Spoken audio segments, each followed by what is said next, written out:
Stephen, how you doing? Good to see you. Good to see you. Thanks for coming. I've been here before. Good memories? Bad memories? No memories, really. Just a vague recollection of having stumbled through that door downstairs. Does this mean quite a lot to you still, this area of London? Are you back here a lot? Yeah, or? do you know what? I spend most of my time in East anyway. Yeah. All my mates work or live in East, really. Yeah. So I spend a hell of a lot of time here. Probably a bit too much time. Yeah. Where did you start writing? Has it changed how you work? I tend to come up with a lot of my ideas when I'm driving in the car. That's my favourite space. And music sounds good in the car. If ever I record something, the first place I give it a listen is in the car. I just go for a drive and take it in. Someone told me that the new shed for Guy is their car now. That's where you go and have a cry. I've actually got you know what I mean? I've actually got a soundproof shed that I do some recording in. I've got a studio, yeah. I've got the option. It depends what I feel like. Do I want to cry on the move or do I want to sit still and solace?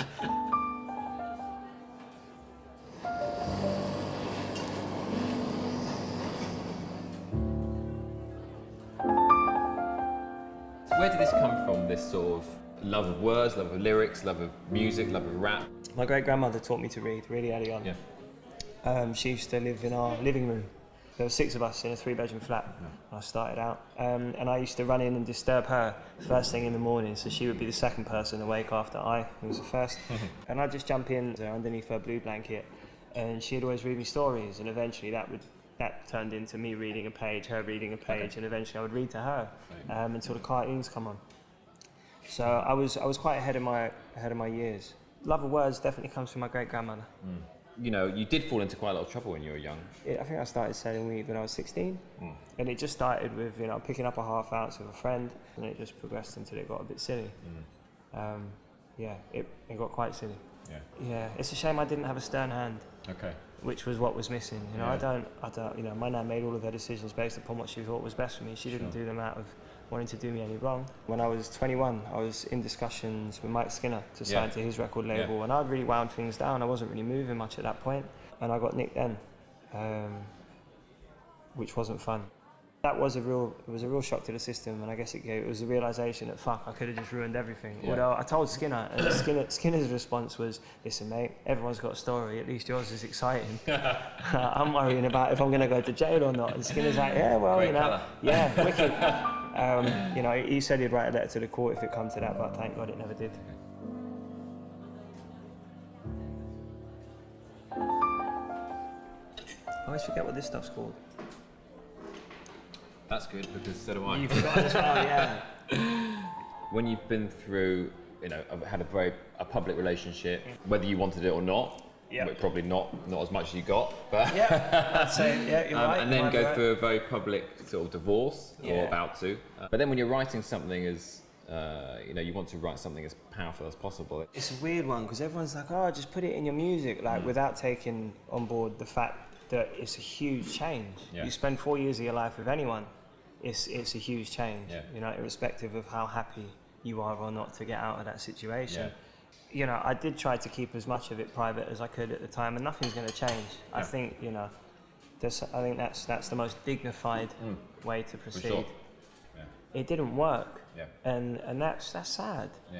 Ultimately, that's but that's what it is. And I think as long as we're both at an age where we can still have very full lives, and I think it's important that we just separated as cleanly as possible. And we were both able to do that because we were both mature enough to do that, and we both had enough respect for each other. But now we can talk about you being single and being out there. And if that's fun, or if that isn't. I am. It's really slow. Yeah, not much happening on that front. I'm sure.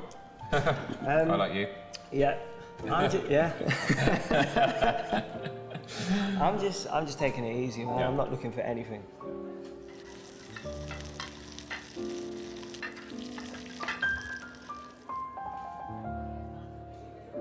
All right, so I was going to say, so when you got your first paycheck, I was going to say, was it car something you splurged on? The day I passed my driving test, I'd got this little, it was a Polo, it wasn't even a Golf, and I got that to pass my test in. I didn't pass until my 5th time. Why have I just told you that? You shouldn't have done. That's not very masculine, is it? I bought a Mercedes. And that was how I ended up working with them. You've had a brilliant relationship, but you've also been squashed in between Mercedes, is that right? It was a DHL driver, and I just heard engine fired up. I've looked over my shoulder and the car's hurtling towards me. Before I could get out of the way, he's hit me in the back. And I got everything out of the way except my left leg. And if I didn't, I'd have been dead. And I might have died if it was my hips and pelvis. This is almost 4 years to the day of me being stabbed as well. Yeah, okay, not good. But the weird thing about me being stabbed was I didn't get stabbed due to any of... It had nothing to do with me selling drugs. Right. It had nothing to do with gang anything, because I've never been in a gang. No, not at all. I was just minding my own business. It just shouldn't have happened. But was it mistaken identity? Or? No. Apparently I barged someone, and I hadn't. And I stood there and said, I never barged him. I said, excuse me. And that started off this argument, which then resulted in him walking out, smashing a bottle, putting it inside his jacket, walking up pretty much behind me. I literally just turned and got stabbed in the neck. And that fucked my head up proper. Because it was just a reminder of my mortality. And I was like, just another reminder. Like, I really don't need it. You need any more.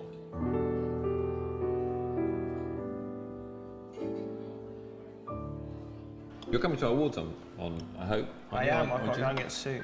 Oh, yeah. I'm going to play it safe. Listen, mate, when it comes to fashion, I was going to talk to you about style. I've got a wardrobe full of the same thing. Yeah. You know, like Tiny had that lyric about, I've got so many clothes, I keep some in my aunt's house. My aunt, sorry, Karen, I will come and get them, I promise. I've got over 200 pairs of trainers in my aunt's loft. Wow. Yeah. That's not fair. She must have some stuff to store. She's got a big loft. So I was going to ask, these documentaries you've done, was it your idea? Did someone approach you and you kind of... The ideas are mine. Yeah. It all stemmed from, I did a Radio 1 documentary on suicide. And I saw just how important it was to do stuff like that, because it's not something that is spoken about much. And the amount of people that reached out, and the first thing that they said was, I've never opened up about this before. Yeah. And I was quite uncomfortable with that, but the reasons I was uncomfortable were, it was because I felt that I didn't want people to see me as vulnerable as I never really saw myself as that vulnerable. And a lot came to the surface during the filming of that programme. And I had to sit down and really think long and hard about whether or not I was comfortable with that going out. And I had to be. Yeah. The reason I was scared is that's the biggest problem with men. Yeah.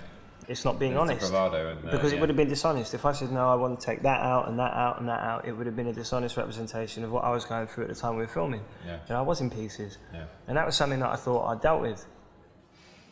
Clearly not. Was your nan quite shocked at your reaction, presumably?